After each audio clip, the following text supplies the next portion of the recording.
DNA Social. Bom dia, boa tarde, boa noite. Como é que está você? Como é que está a sua vida, a sua família? Quero desde já agradecer a sua presença, a sua audiência nesse programa tão especial. E hoje está super especial e em dose dupla. Você vai conhecer uma dupla dinâmica da assistência social aqui no estado de Sergipe. E desde já eu já quero pedir o seu like. Vai lá, compartilha para todo mundo. Chama vizinho, amigo, irmão. Esse programa tá demais. O DNA, me conta aí, DNA Social de hoje está extraordinário. E para começar, nós vamos conversar com ela, doutora Ilma Dória. Tudo bom com a senhora? Tudo bem, meu amigo, Minha que bom irmã estar aqui abençoada. hoje. Eita, Glória. Que honra a senhora está me dando hoje poder estar nos doando, nos ofertando, contando a sua história. A senhora que é uma advogada, que é uma ativista social, que trabalha para ajudar pessoas a desenvolverem suas vidas. Tem coisa melhor na vida do que fazer? Tem não. Verdade. Não tem. Então, me conte tudo, não me negues nada. Primeira coisa, é sergipana, natural de onde? Sou sergipana, natural de Japaratuba, certo? Minha Olha família é lá só. de Pirambu. Meu pai, inclusive, foi o primeiro prefeito da cidade de Pirambu. Não acredito. Sério? Verdade, vereador em Japaratuba, primo de Seixas Dória, então também no meu DNA tem um pouquinho da política, né? Mas eu sou mais voltada mesmo para a questão da gestão social. Mas me conte, como é que foi a infância? Foi aqui em Aracaju? Foi em Pirambu? Foi em Japaratuba? Como é que foi a infância? A minha infância foi mais em Japaratuba, certo? Depois, como meu pai também é militar, aí o que que ele resolveu? Não, vou levar minha família lá para Aracaju para estudar, muito mais para facilitar mesmo, Sim, né, sim. para os filhos. E aí, com mais ou menos uns 6 anos de idade, eu vim morar em Aracaju. E aí nós fomos morar num local que era como se fosse uma vila militar, que meu pai é da Marinha, né? E Olha que aí legal. vim para Aracaju com mais ou menos 6 anos de idade. Então, com certeza, seu pai deve ter conhecido meu avô. Ou meu avô ou meu tio. Porque tanto meu avô como meu tio foram faroleiros daqui de Aracaju. Foi quem tomou conta do farol aqui Interessante. daqui. O primeiro farol que é da Unite ali era meu Sim, avô. Depois do outro farol que era lá na Coroa do Meio. E foi meu tio que até a Marinha mudar o protocolo que não podia mais passar de pai para filho. Que era antes podia passar de pai para filho e tal. Mas que legal. Então foi uma infância abençoada, tranquila, em paz. o meu pai, na verdade, como ele era militar, né, ele foi para a Segunda Guerra Mundial. E quando ele retornou da Segunda Guerra Mundial, Então ele foi nos pracinhas lá. ele ficou em Salvador, e quando ele retornou para Aracaju, ele estava com muitos traumas ainda da guerra, né? E aí ele desenvolveu Imagino. o alcoolismo. Então a gente viveu um pouquinho de ambiente que eu falo de violência, porque o alcoolismo ele promove isso. Mas quando Deus, ele tem, né, algo com a nossa vida, ele sempre nos conduz para o caminho de paz, né? Então eu conheci Jesus muito jovem. Eu me converti no ano de 1995, eu me lembro como se fosse hoje. E aí Deus mudou a minha história e mudou a minha vida em relação a tudo isso. Aí E como é que casei, foi esse fui encontro? morar no. Eu me converti na Igreja Batista Peniel, ali no Ponto Ah, Novo. Uma na pessoa me época do convidou, do pastor pastor Wilson. Wilson Amaral e Isso, Rosa e Irmã Ruth. Ruth. Ruth. Irmã Ruth. E aí eu conheci Era muito Jesus. conhecido naquela época. Ai, eu frequentava aqueles cultos. Tinha um culto de segunda-feira na casa dela Sim. e eu frequentava esses cultos. Quando eu conheci Jesus, eu me converti muito jovem. Eu acho que eu tinha o quê? Uns 17 anos. Era muito jovem. Me converti, comecei, Adolescente ainda, né? e depois eu casei, aí fui morar no Rio de Janeiro. Toda a minha jornada foi no Rio de Janeiro de estudo. Aí eu tive meu filho lá. Depois meu marido passou no concurso aqui para a universidade. Aí eu retornei para minha cidade natal. Já tinha minha vida estabilizada lá, mas quando Deus tem um propósito na sua vida, né? Sim. E aí ele me trouxe de volta para o meu seio familiar e aqui comecei a minha nova jornada. Que é a jornada da assistência social através do escritório que a senhora tem, né? O meu escritório hoje, ele tem várias pastas, né? E uma das pastas que nós temos é justamente o terceiro setor. Nós trabalhamos com direito religioso, trabalhamos com o terceiro setor e a partir daí eu me tornei uma gestora social, porque eu entendi essa dor aqui em Sergipe, né? precisava regularizar os institutos, as associações, para fazer a captação do recurso, porque hoje a gente vê os institutos, eles se tentando se sustentar, quando na verdade os recursos estão aí, ele pode se valer desses recursos para ampliar mais essa assistência, né? Então aí a gente se especializou nessa área e nós começamos a trabalhar. Doutora Ilma, a senhora falou algo assim muito forte aí, a questão de ser gestora social e desenvolver um trabalho junto às instituições religiosas. Por que as igrejas têm tanta dificuldade de entender que existe digamos assim, essa bênção disponível, mas só gente que usa de maldade, que consegue acessar esse dinheiro mais fácil, e as instituições, por que existe essa trava? O que a senhora avalia que existe aí? Durante muito tempo, né, os políticos se prevaleceram, né, desse viés para essa arrecadação, né? E isso começou a sair muito, né, na televisão, nos jornais, e as pessoas começaram a ter medo, né, de buscar esses recursos, Sim. Isso entendendo amedrontou muita gente, né? isso. E aí gerou uma crença, né? Gerou uma crença, por que eu vou pegar esse dinheiro e de que forma? Então, o escritório se especializou para esclarecer justamente isso. Você pode sim se valer desse valor para atender as demandas sociais, não tem problema. Existe a prestação de contas, você vai fazer essa prestação de contas, aquilo que você recebeu, você apresenta com muita clareza, com muita transparência, porque o dinheiro ele é público e ele é para a população. E a população ela precisa se prevalecer disso para diminuir as suas dores. Então, durante muito tempo, muitas pessoas, como você falou, de má índole, né? Porque você se prevalece do que é do outro. Às vezes é na educação, às vezes é na saúde, às vezes é na assistência social, né? E aí, quando a gente procurava onde está a associação, não existia naquele endereço, fulano pegou, cicrano pegou, às vezes estava ligado o vereador, às vezes estava ligado o prefeito. Olha que eu não estou dando nomes, porque isso é Brasil inteiro que acontece. E aí, diante disso, né, eu falei, eu como advogada, como gestora social, por que eu não vou agora esclarecer, né, para as pessoas que realmente têm os institutos, que ela pode fazer isso e ela pode atender, né, com mais agilidade, com mais eficiência e entregar aquilo que é do próprio, né, da própria sociedade, através do poder público. Tem recurso através do município, tem recurso através do Estado, tem recurso através também dos ministérios, certo? Dos ministérios que eu falo, dos ministérios em Brasília. Tem toda a ordem de recurso. Tem recurso nacional, tem recurso internacional, certo? E ela estando regularizada e ela buscando as certificações adequadas, ela pode captar. Doutora, captou o recurso. E aí, como é que nós vamos entregar isso para a sociedade? Através de projetos sociais. E isso eu sei que você sabe muito bem, sim, porque você desenvolve muitos projetos de capacitação, de treinamento, sim, não é isso? Buscando ali atender uma mãe atípica, na verdade atender uma necessidade de uma criança atípica que hoje está muito real, né? De alguma forma atender um adicto, a família do adicto. Então essa é a forma de você chegar até eles, que às vezes o poder público não consegue fazer essa escuta ativa, mas o instituto ele consegue. Porque está no termômetro da sociedade, né? Por exemplo, a senhora está aqui no estúdio do Instituto Arte da Fé, e onde é que está localizado o Instituto? Numa periferia. Então aqui a gente tem o termômetro da sociedade, do que está acontecendo em todos os ambientes, nível de violência, de atividade de drogas e prostituição e tanta coisa ruim que acontece, mas também muitas coisas boas, pessoas fazendo bem, pessoas construindo ideias boas, pessoas construindo projetos sociais interessantes. Então é aqui que você tem o termômetro da sociedade. Por isso que o Estado ele fica muito distante, porque ficam dentro de gabinetes, ficam dentro de departamentos.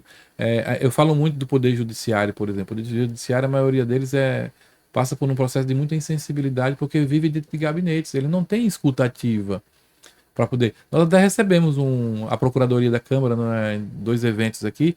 Eu achei legal a ideia delas virem propor esclarecimento, porque o que falta às pessoas, doutora Ilma, no nosso entendimento, é conhecimento. Jesus já tinha falado sobre isso. O povo perece por falta de conhecimento.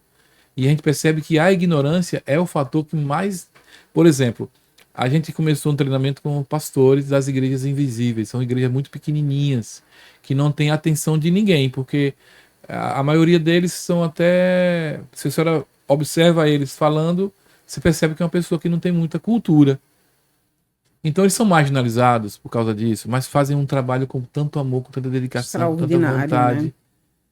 E não tem atendimento, nem tem escuta. Então quem escuta é a gente para tentar melhorar a vida deles. E a participação da senhora vai se tornar muito interessante para essas igrejas, porque nós já conversamos um pouco antes. E a senhora falou de tantas possibilidades, né? Eu queria até que a senhora pudesse relatar um pouco também sobre isso. De tantas possibilidades que essas igrejas, essas micro-igrejas podem estar fazendo para diminuir o acesso do mal. Porque, gente, é preciso compreender a seguinte informação. A última barreira entre o bem e o mal pode ser alguém que está fazendo o bem. Por exemplo, às vezes passa alguém, tem lá alguém gritando de algum problema, e alguém se coloca à disposição para ajudar, ele foi a última barreira para ajudar aquela pessoa. Quantas vezes acontece de você ter uma igreja, por exemplo, muito minúscula, com um som rachado, som torando, rachado, bem estridente, mas passa um bandido que ia matar outra pessoa, mas ouve, ó, Jesus te ama! E ele dá uma parada assim, por que eu vou matar aquela pessoa? E vai embora para casa, ou então aceita na igreja, aceita Jesus e muda de vida. Porque o evangelho, ele é um projeto preventivo, ele tem que chegar antes do crime. Verdade. Se chega depois, é só para lamentar. Tem que chegar antes do crime. Então os projetos sociais servem para fazer uma prevenção. Tantos jovens e tantas crianças, tantas pessoas que olham para um traficante, por exemplo, hoje, vê o cara num tênis bom, camisa de marca, carro bom. A criança vai dizer assim, caramba, eu quero ser igual a ele. Eu não tenho um tênis bom, eu não tenho um carro bom. Como é que você conseguiu? Consegui assim, ó, desse jeito. Então, é pela sedução. Então, o evangelho e os projetos sociais trabalham de maneira preventiva. Verdade. Então, a gestora social, alguém que trabalha na área social, que tem esse volume de... Olha, eu vou ser sincero, vou cometer um pecado aqui teológico, mas eu vou dizer porque está no meu coração. A senhora é um anjo. A senhora é um anjo para o serviço social, porque, de fato, as instituições são muito distantes da realidade.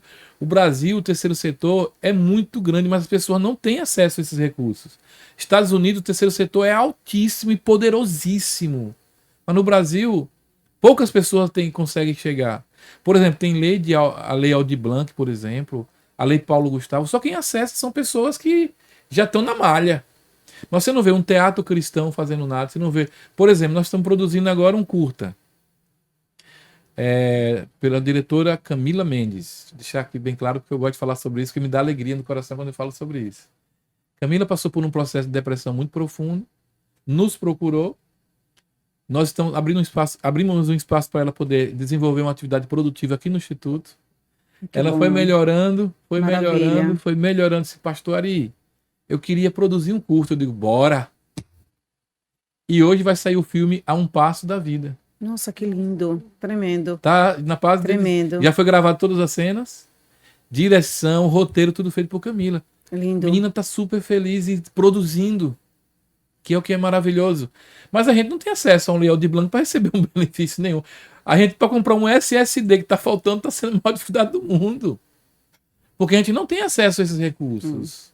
Era então, assim, né? Agora não é mais, né? Então, pois e agora o escritório Dori Dória chegou e nós vamos fazer a captação desse recurso. Um pouquinho da minha história relacionado a isso é o seguinte. Como advogada, eu trabalhava somente com processos judiciais.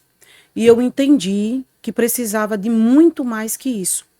Né? Foi Deus que me habilitou. E eu entendi que a minha carteira, eu precisava de alguma forma, a minha profissão, ser uma vocação para Ter sentido, né? isso, ter sentido. Eu falei, não, senhor, eu quero também trabalhar com demandas sociais. E Glória a aí Deus. nós abrimos, né, o escritório justamente para trabalhar com os institutos, para regularizar as igrejas, através desse projeto, regularize sua igreja. Porque quando você regulariza a igreja ela pode receber o programa do Sim. governo, que é justamente receber cestas básicas e ali atender as pessoas necessitadas que vão à igreja. Perfeito. Porque o próprio Jesus, ele nunca dispensou uma multidão com fome. Verdade. Pelo contrário, até os discípulos falaram assim, Tentaram, mas né? Senhor, vamos liberar logo eles para as vizinhanças, não foi assim?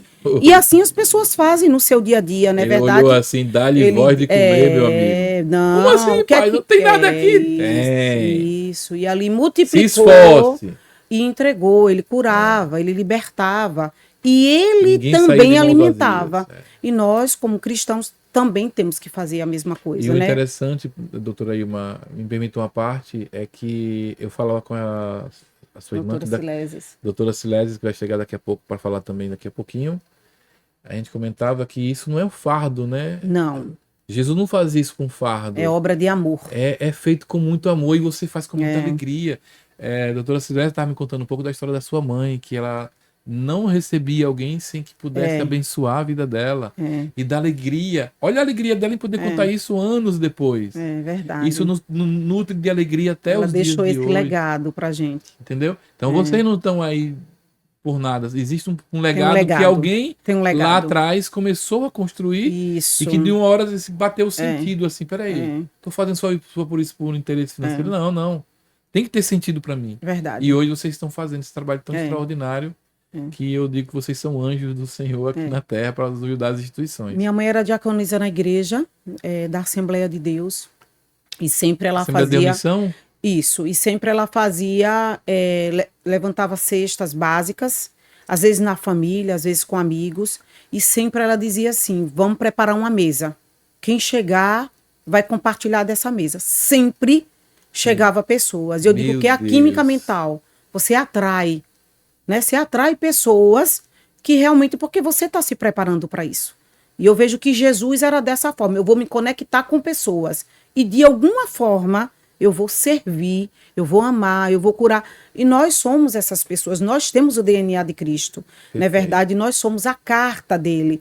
Então, esse DNA, essa graça de Deus, de alguma forma, ela tem que agir na minha vida, tem que ter efeito, Senão a tem gente que não ter tem efetividade.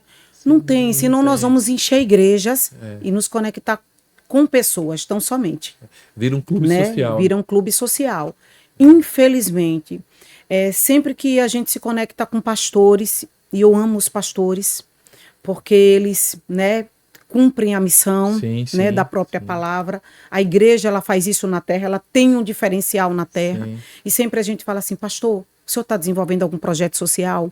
E quando ele fala, eu não sei por onde começar, e a gente começa a mostrar, tem um pastor que está desenvolvendo esse projeto, o que o senhor acha? Ele, não, eu tenho vontade de fazer isso, de que forma a gente pode te ajudar? E aí a gente começa a frutificar junto com ele, porque nós não podemos parar. Perfeito. O mal, ele não pode nos intimidar. Perfeito. A palavra de Deus diz que nós temos que ter espírito de ousadia. E não de covardia. Exatamente. Então, pera lá, eu tenho que passar. Isso Eu não mesmo. posso parar. Não importa quem está ali, eu também tenho que estar. É o meu lugar, é o meu papel e eu não vou deixar de fazer. Perfeito. Mesmo que eu seja uma andorinha, mas eu vou estar ali. Com Jesus, uma andorinha ela faz verão. Faz.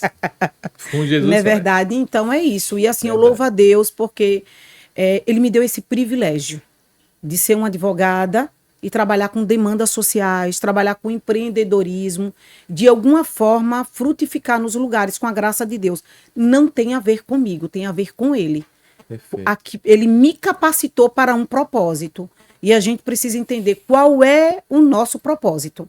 E a partir do nosso propósito, frutificar na terra, onde eu estiver, na minha igreja, na praça. Achei tão interessante quando a gente conversou sobre a questão da praça. Por que que os bandidos ocupam a praça recrutando os menores, as crianças, os adolescentes, os jovens? E por que nós não povoamos as praças para que ela venha atingir o papel social que ela deveria? Perfeito. Não é verdade que é ali a comunicação, as pessoas ali de alguma forma trazendo alguma coisa, uma troca, uma conversa, né? Nós temos já um projeto prontíssimo, por exemplo, chamado Praça Cultural Cristã. Inclusive, nós tiramos até a palavra evangélica para incluir, inclusive, os cristãos católicos. Porque ele também tem cultura Isso, cristã. isso. Então, isso. seria Praça da Cultura Cristã. E lá teria gastronomia, teria tudo que existe numa cultura, gente. Nós precisamos entender que o cristianismo não é uma religião, o cristianismo é uma cultura. Isso. É um estilo de vida. Eu Isso. preciso cada vez mais deixar esse estilo fluir, porque quando o estilo cristão não flui, flui o outro estilo. Isso. E o outro estilo, você sabe, é morte, é Morte, destruição. verdade. O que é que Jesus falou? Eu vim trazer vida. E vida em abundância. E o outro veio trazer o quê? Destruição. Destruição e morte. Morte, verdade. O que é que você vê, então, quando não tem o cristianismo estabelecido? Destruição e morte. Verdade. Eu fui convidado a participar eu fui um dos preleitores de um seminário no Rio de Janeiro chamado Summit. E quando eu passava pela ponte Rio-Niterói, porque foi em Niterói, lá em Icaraí, a Igreja Metodista de Icaraí, pastor Paulo Fernandes, lá de Icaraí, e o Espírito Santo me tocou para uma palavra que eu disse para os pastores lá e vou dizer aqui de novo. O que acontece? Existem muitas igrejas, mas pouco reino de Deus. O que é que precisa alterar? Pode ter poucas igrejas, mas que tenha muito reino de Deus. É verdade. Porque a diferença não está no volume das igrejas, está no volume do reino de Deus que estabelece. Verdade. Então, se você, pastor, faz um projeto social com pessoas decentes, como eu estou vendo essas mulheres abençoadíssimas do Senhor, e que você capitania recursos para fazer projetos, que eles funcionem, reino de Deus chegou no lugar, mano. Reino de Deus vai alcançar crianças, vai alcançar adolescentes, vai alcançar jovens, porque cada um tem uma atividade cultural diferente. Verdade. E nós precisamos compreender esse processo. Eu levo numa igreja o que é para uma criança, é para um jovem, é para um adulto, é para um senhor, é para uma senhora. Não há definições culturais diferentes, porque não tem como ter. Culto é um culto.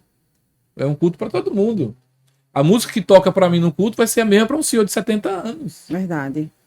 Mas se eu consigo construir projetos que possa, sabe, de maneira personalizada, alcançar uma criança, um jovem, um trabalho só para criança, um trabalho só para jovem, e você pode fazer na sua comunidade, isso é extraordinário, poderoso. É assim que Israel desenvolve com os kibbutz em Israel, por exemplo, as colônias de Israel. Com fé em Deus, nós iremos fazer uma visita técnica para conhecer esses kibbutz lá. Muita glória. Porque eu quero poder ver em loco aquilo ali, como eles fazem com tanta maestria. Por que eles fazem com tanta maestria e a gente não? Já que nós somos filhos de Deus também. Então nós precisamos só entender. E aí tá, os anjos do Senhor aqui, para nos ensinar, olha, Ari, você tem que fazer assim, olha, Ana, você tem que fazer assim. Amém. E a gente vai seguir a risca, disciplinado ali, olha. Amém. Sem tosquenejar, como diz a Bíblia. É. Então, doutora Ilma, eu estou muito feliz, estou muito alegre, porque eu sei, eu falei para a senhora antes e vou dizer de novo, a gente é muito feliz pelo pouco que a gente faz, mas a gente se sente só. Porque tem muito pouca gente fazendo o bem a outras pessoas de maneira social. A maioria da atividade social em Sergipe é utilizada de maneira fraudulenta, infelizmente. É verdade, é verdade. Recentemente a gente teve num evento do Ministério Público daqui, e eles falavam que aqui em Sergipe tem quase 8.000 ONGs. Isso me assustou quando eu vi aquele número. E eles passaram a informação de que daquele número de 15% é que funcionam. Uhum. E o que resto, estão o resto é um documentos. Verdade. Então, assim, gente, pelo amor de Deus, está precisando de mais gente do bem para fazer o bem. Porque senão daqui a pouco você não tem mais sociedade. Você não tem mais sociedade. E o mal tá louco para que isso aconteça. Verdade. O Luther King tem uma palavra que é muito forte. Ele disse, eu não me incomodo com o grito, sabe, dos injustos. Eu me incomodo com o silêncio dos bons. Verdade. Essa Por que palavra você está é forte. calado? Você deveria estar gritando, você deveria estar falando, você deveria estar fazendo. Então, assim, doutora Ilma, essa questão do trabalho que a senhora faz. Eles restauram a dignidade, né? A dignidade e das a amplitude. pessoas. Então, e a amplitude que hoje o terceiro setor tem. Por exemplo, você pode fazer trabalho de que Na área de esporte, na área de... Na área de esporte, na área de educação, na área da saúde. Não existe limite. Assistência social não tem limite. Não Olha tem que limite. coisa. Eu E fui num existe recurso congresso, pra eu tudo fui num isso. congresso em Minas Gerais, abril desse ano. Abril desse ano eu fui no congresso. E quando eu cheguei nesse congresso de Sergipe, que tinha um mapa lá, só tinha o nosso escritório, um congresso internacional. Só tinha o nosso escritório de Sergipe, Meu Deus. interessado no terceiro setor. Não tinha ninguém do poder público nesse congresso internacional. E aí o que eu percebi? Não tinha um evangélico, um cristão nesse espaço. E era um congresso voltado para captação de recursos. Meu Deus. Entende? Então as pessoas não estão muito preocupadas em captar, né, em compreender, em entender por que eu vou captar um recurso, qual é o objetivo. Eles falaram muito sobre projetos sociais e começou a falar justamente da amplitude dos projetos sociais. Na área de saúde, na área da saúde, a gente vê, por exemplo, essa questão das mães atípicas, que elas não têm essa assistência, né, principalmente essa assistência emocional. Elas são muito, né, desprovidas. E as mães de O dependente próprio químico? filho, isso, o próprio filho Meu não tem. Deus. As mães de dependentes químicos que elas adoecem também não Pelo amor de têm Deus. nenhuma assistência emocional. A gente... E detalhe, o governo não está muito preocupado com Não, isso, você não, sabe disso, não, né? de forma nenhuma. E eu fico Eles tranquila estão de falar preocupados em porque... liberar as drogas aí. Isso, é. Eles Isso querem mesmo. liberar tudo. E aí dizendo que é uma questão de saúde pública. Sim. Mas agora as clínicas públicas, elas foram todas fechadas, né? Pois é. Porque você sabe que a São Marcelo ali, ela é particular, né? Sim.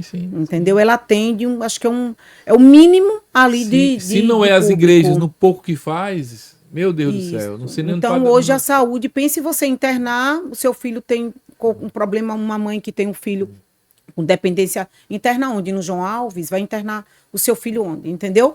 Então, você vê como que a população ela está desprovida dessa assistência em relação à saúde. Tirando o estado de Alagoas, que aqui eu tenho que fazer a justiça, o estado de Alagoas faz um trabalho contra as drogas que eu achei extraordinário. Eu fiz uma visita técnica lá, no centro de acolhimento que eles têm lá. Na época que eu fui visitar, tinha em torno de 37 centros de acolhimento. Nossa. Eles construíram uma secretaria no estado para tratar só desse assunto. Colocou um cristão à frente, o deputado Garimbão, na época.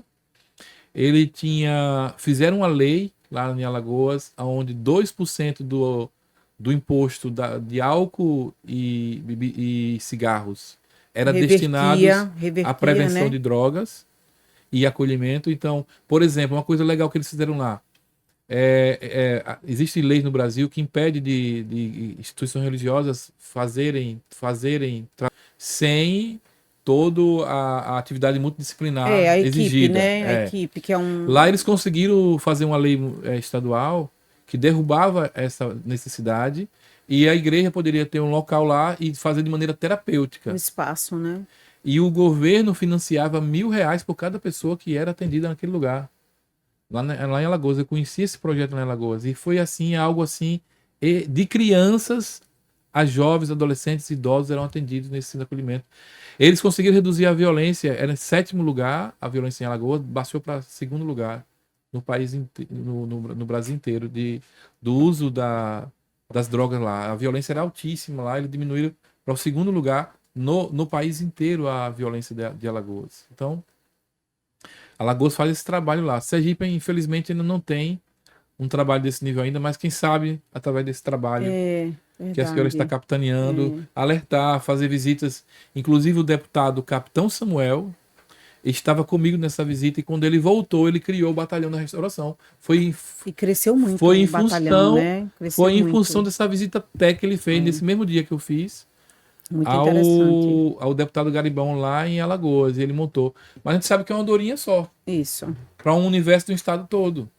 Então, por exemplo, as mães dos dependentes químicos ficam abandonadas. Porque, na verdade, doutora Ilma, quem sofre de verdade são elas. É verdade. Porque o adicto... Porque não tem rede de apoio, né? E ali ela fica muito solitária, né? Porque o adicto ou o dependente químico, ele tá numa vibe, ele tá curtindo. A gente sabe que ele tá se destruindo. Mas na mente dele, A ele tá questão da curtindo. sanidade, né? Tá É. comprometida. Ele tá curtindo, ele tá ali, tá na dele, se destruindo, roubando um, roubando o outro. Mas a mãe tá sofrendo por ver o filho daquele jeito. A mãe tá sofrendo preconceito pela sociedade que discrimina ela. E sofre pela acusação de que a culpa é dela. Pelo filho estar naquelas condições. E na maioria das vezes, todas as pesquisas apontam isso, que eles entram, na maioria das vezes, por uma questão de brincadeira ou por questões de decepção amorosa. Desafiados, não tem maturidade. Entendeu? E o que é que os pais têm a ver com isso? Nada, é verdade. Os pais não têm nada a ver com isso. Os pais são vítimas, meu amigo. Verdade. E são levantados dedos contra ela. Então nós temos um projeto aqui, capitaneado pela diretora Anne Couto, chamado Pelas Mães Vale a Pena.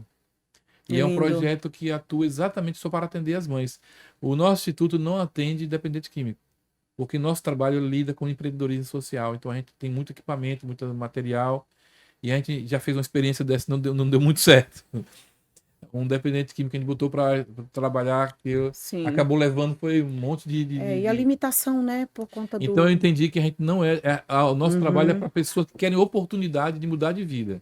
Ótimo. De transformação. A gente está aqui para ajudar. Dependência química com o Batalhão da Restauração e com outros grupos que fazem esse trabalho.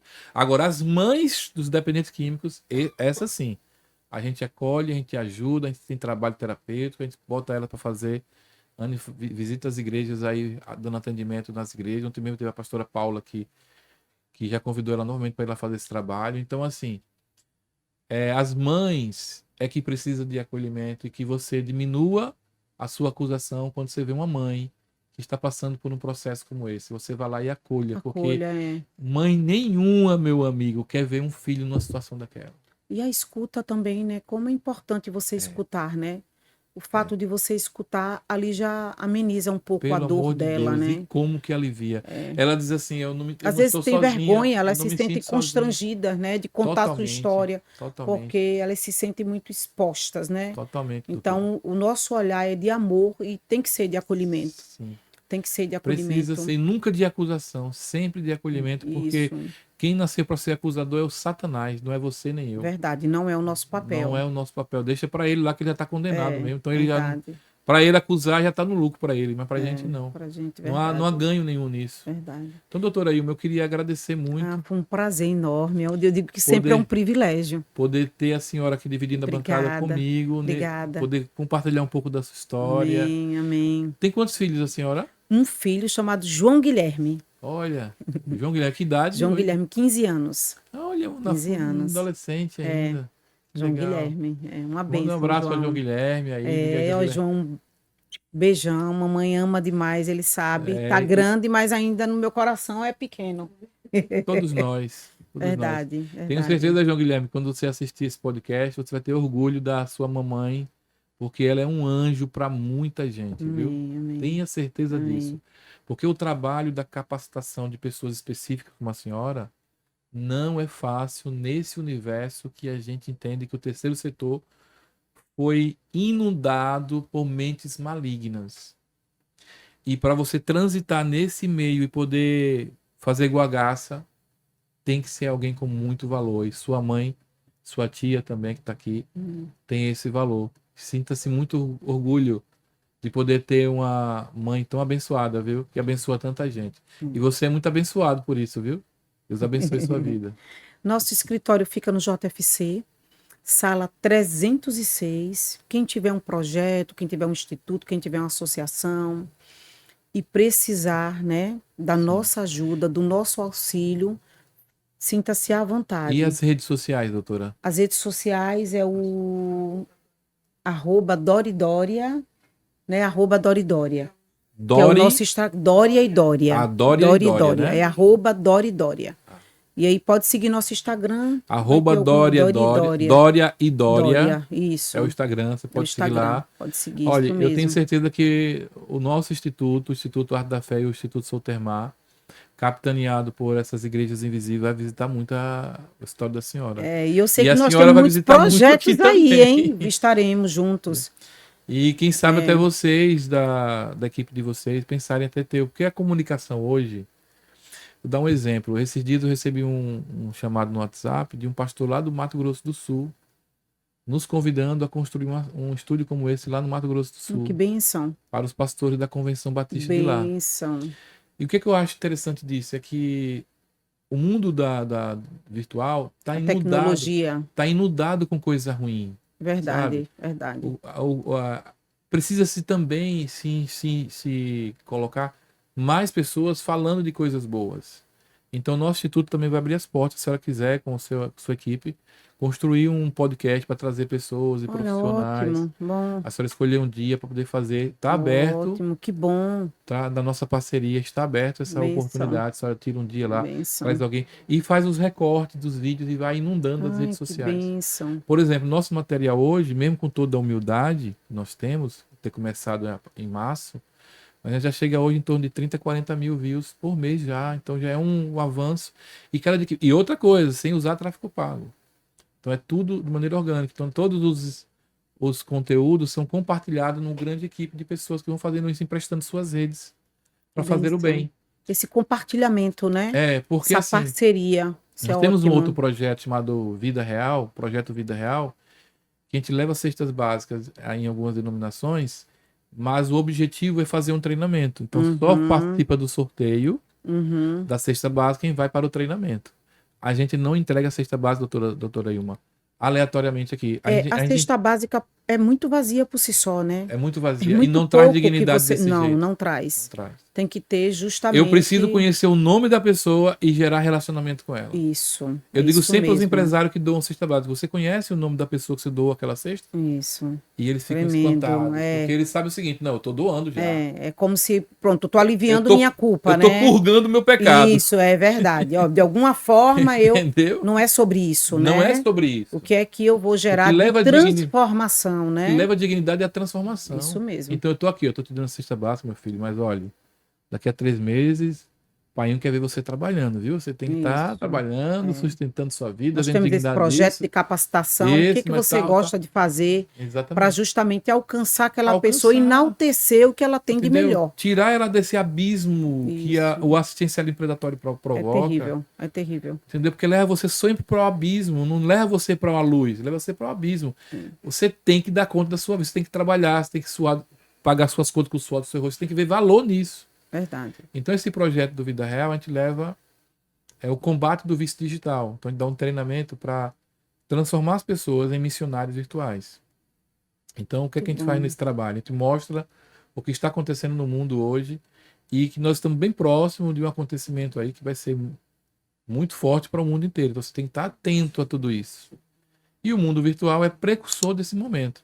Então se eu estou contaminado com ele, eu vou fazer parte desse bolo todo, então eu preciso sair disso. Na verdade, se utilizar dessa tecnologia para fazer o bem. Então, se eu não posso gravar um vídeo, então eu vou publicar o vídeo da doutora Ilma. Ótimo, ótimo. Eu vou publicar o vídeo da Ana e da doutora Silesis. Vou aprender o nome dela já. É porque o nome italiano doutora Silesis, o meu. Então, assim, a gente vai criando uma rede de compartilhamento. E essa conexão, E a pessoa vai traduzindo, levando coisas boas para as pessoas. Tremendo. Uma das coisas mais tenebrosas, doutora Ilma, que mais acontece hoje no mundo, é a pessoa estar abrindo o WhatsApp e vendo notícia ruim.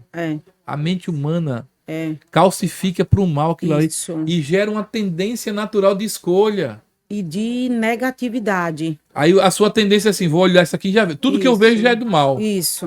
Esse dia mesmo... Você muda o canal e é a mesma coisa. Eu tenho um amigo que ele falou, né, que ele só assistia notícias ruins. E aí ele começou a ficar entristecido e começou a ficar com depressão e não sabia por quê. E aí ele foi na psicóloga e lá ela falou, vamos voltar um pouquinho e ver. E aí ele lembrou de um noticiário e aquilo ali foi que trouxe o entristecimento. Então, essas notícias ficam no seu inconsciente e depois você não acredita mais em nada, sabe? Nada presta, nada vai dar certo para minha vida. Então você começa a internalizar isso. Exatamente. Por isso que nós precisamos mudar isso. Exatamente. Na verdade, televisão não tem nada para oferecer. Nada. Né? É só vendas. Só. Então, a gente tem que O tempo promover todo. nos espaços sociais a propagação das boas novas. Perfeito. Na verdade, nós precisamos ocupar esses espaços para Perfeito. trazer as boas novas, né? Doutora Ima, tem mais alguma informação que a senhora acha importante passar para todos os nossos amigos e irmãos? Porque a senhora tem um poço de conhecimento, tem muita coisa boa. Espero que esse seja o primeiro de muitos que a gente vai estar trocando aqui figurinhas daqui. Isso. Nós Mas trabalhamos com muitos projetos sociais. Hoje nós estamos em Sergipe, fora de Sergipe, escolas.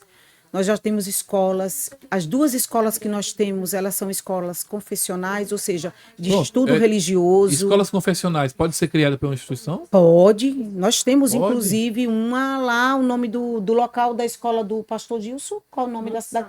Monte Santo. Pastor Gilson O lá em nome da Lagarto? escola Monte Santo, Bahia. Bahia? Da Igreja Metodista, ligada à Igreja Metodista Livre. Olha que coisa linda. E é lindo, atendendo 470 crianças, certo? Em um local que é puro sertão, não tem indústria, não tem fábrica. E pela graça de Deus, essa escola está sendo atendida. Pessoas que fazem doação, as crianças entram pela manhã, só saem no final da tarde. Ali elas aprendem música, esporte, a escola tem trabalho com artes, tudo que você possa imaginar tem na escola. A escola E tem é uma escola espaço confessional. Escola confessional. E essa escola hoje, nós conseguimos já o certificado dela, que é o SEBAS, e já estamos fazendo a captação de recurso, tanto municipal como federal. Certo? A gente conseguiu o SEBAS da educação para ela, que é um certificado a nível nacional. A gente vai fazer isso aqui. Isso. Quando eu cheguei nessa vamos escola, fazer isso acontecer em Sergipe, olha, gente. 470 crianças. A ideologia de gênero tomando conta do que está nas escolas por as aí. As crianças cantando, eu comecei a chorar. Eu disse, meu Deus, eu não acredito. Eu me senti no paraíso. Aí o pastor começou a contar, é um pastor que é o diretor da escola, Sim. Inclusive ele tem formação coisa linda, acadêmica, e ele falou, doutora, eu estou precisando que a senhora me ajude. Aí a gente fez todas as alterações e de alguma forma a gente foi útil ali, né? Sim, e organizamos tudo, e hoje a escola já está recebendo recurso a nível federal. Então isso para a gente não tem dinheiro que pague, entende? Você se sente útil. Opa, eu cheguei nesse lugar. E o pastor estava perdendo já crianças. Ele falou, ano que vem, se eu não conseguir, 100 crianças não vai poder ser atendida. Detalhe, lá tem a escola municipal, mas os pais entram na fila para fazer a matrícula dos filhos 2 horas da manhã. Eles querem que os filhos estudem ali. Tem médicos dali, tem advogados. Isso é reino de Deus, gente. Gente, isso é tremendo. Porque ali aquelas crianças estão ouvindo o quê? O que elas escutam ali? Por que as igrejas a daqui própria não fazem palavra isso? de Deus. Eu queria entender, saber por que os pastores daqui de Sergipe não fazem isso. Precisamos multiplicar essas ideias, pastor. Sheila, vamos fazer isso. Vamos fazer isso. Doutora, conte comigo e conte com esse instituto. Vamos juntos. Eu quero que puder estar nas nossas mãos, tiver força para fazer. E eu quero dizer que eu fiquei muito feliz de saber que vocês têm um instituto, de saber que vocês têm um propósito. Sim. E que a gente se conecta com esse propósito. Para mim foi assim, meu Deus, que bom, tem mais um. Sim. E nós estamos de mão dadas para poder caminhar. E a gente leva muito a sério, doutora. Amém. Muito. Pobre pra gente não é pobre. Porque pobre pra mim são pessoas, né? A palavra pobre significa improdutivo. Verdade. Então, pessoas improdutivas é que são pobres. Então, quando você tira alguém dessa linha e bota ela para produzir, ela deixa de ser pobre. Ela não está rica, mas ela deixou de ser improdutiva. Ela está produzindo, ela está subindo a ladeira. Quando Jesus nasce numa manjedoura e chega a ser rei dos reis, ele diz assim para mim, Ari, eu comecei numa manjedoura e terminei num trono. É verdade. Então, quando você nasce numa favela, eu tenho uma canção que eu fiz que vamos publicar recentemente, que fala, na favela tem mentes brilhantes. Sim, verdade, é tremendo, é tremendo. Então, quando você começa... As pessoas só precisam de oportunidades, né? Doutora Ilma, eu não conheci alguém que nasceu numa manjedoura no ser Jesus, até hoje. Se a senhora conhecer, me informe que eu vou lá querer conhecer essa pessoa. A história de José também é bem, né? De você José vê que aquele do Egito, homem passou tantas dificuldades e governador, né? Mas não nasceu num coxo de boi. Sim. O único na história que até hoje verdade. Foi Jesus. Então você imagina alguém que nasceu num coxo de um boi. Era tão pobre que nasceu num coxo de um boi. Mas foi dado a ele todo o poder da produtividade. Ele fez isso. Se tornou rei dos reis. Então ele diz assim pra mim, Ari, se não tem ninguém nascendo em um coxo de um boi aí, tá melhor do que eu quando eu nasci aí. É assim que eu me sinto. Então eu tô rico. Temos. Eu sou rico, temos cara. vida e Então precisamos temos gerar. uma vida extraordinária. Verdade. Ele fez tudo por nós. Isso. Então cabe agora a nós Fazer ao nosso próximo. fazer Isso. a nossa geração fazer valer a sua história. Isso, verdade. Então pode contar com o Precisamos Instituto. deixar um legado, né? Vamos fazer o que tiver de projeto. Olha, eu sou inquieto. O que tem de projeto aqui que a gente faz, você não tem noção. A senhora vai ter bastante trabalho, porque a gente vai botar... E eu sou muito visionária. As pessoas dizem, não, você é doida. Eu digo, não, eu sou visionária. Por quê? Porque eu tenho a mente de Cristo. Sim. E quem tem a mente de Cristo é visionário. e se permite é visionário. E se não tiver então visão, vai não enxergar adianta. além, né? Tem A que ser palavra de Deus visionário. diz que a gente não pode viver das circunstâncias, e sim por fé, né? Sim, então sim. é de fé. Não, eu creio. Eu sei que isso vai acontecer. Então a gente precisa se lançar, Perfeito. né, para promover esses ambientes, Perfeito. ambientes de pessoas que só precisam uma oportunidade. E a sociedade está clamando Verdade. por pessoas que Verdade, façam isso. verdade. E eu quero agradecer a senhora mais e mais. Muito obrigada. Obrigado Deus pela abençoe. presença. Amei estar aqui hoje. E eu digo, é sempre um privilégio. Eu agradeço muito a Deus pela Obrigado, sua doutora vida, Ilma. Muito pela obrigado. vida de Anne, que nos receberam muito bem. Sim. Isso aqui é um ambiente de inclusão. De inclusão. Obrigado, viu? Deus abençoe. Gente, Deus abençoe sua vida. Muito obrigado por estar conosco até esse momento. Quero pedir mais uma vez a você que dê seu like, compartilhe esse programa, tá? Porque esse programa está muito importante. Só quem é da área social entende a importância do que foi falado neste lugar. Espero que você vá aos poucos entendendo, que nós vamos divulgar isso em muitos lugares, mas compartilhe. E se você quiser também ajudar o nosso programa, tá aí o QR Code, você pode fazer sua oferta e ajudar deliberadamente, do seu coração, e nos ajudar, porque todo o nosso trabalho é voluntário, a gente não tem ainda dinheiro público, nem nada que nos ajude. É só o reino de Deus que nos ajuda a manter toda essa estrutura. Então, e que ele continue, mas que libere mais pessoas que possam nos ajudar também para facilitar um pouco para a gente. Amém, amém. Deus Doutora abençoe. Ilma, Deus abençoe a senhora. Obrigada. E até o próximo Me Conta Aí, DNA Social.